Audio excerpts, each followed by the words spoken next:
Okay, in this video we're going to take off the rear wheel. So we're on the right hand side of the bike. You can see you've got a cotter pin here. Go ahead and straighten that out. And we'll pull it out. It's easier to do with a pick to pull it out, which I may end up getting out of the box across the room. Yeah. Straighten it up a little bit more.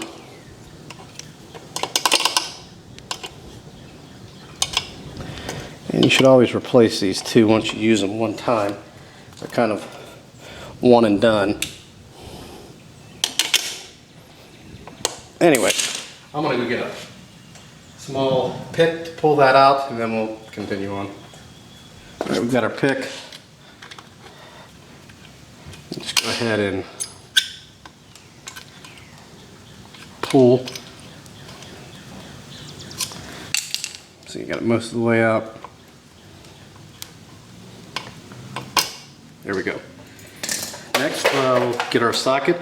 Don't move your chain tensioners because they should be pretty close to where they need to be for the new chain. So if you're getting it, well, if you're using the old chain. So we've got our socket ready. We'll go ahead and zap this off.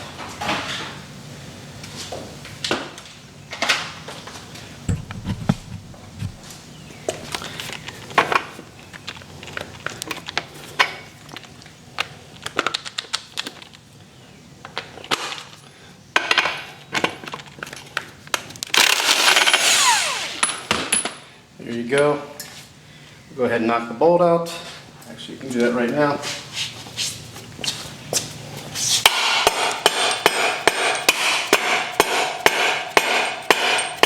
This is a rubber. It's always a good idea to take these out too. I guess it doesn't really matter at this point.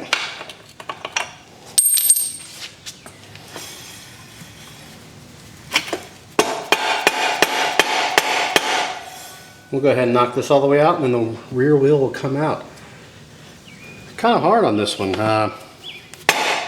It's coming, but it's, I wonder if you need new bearings.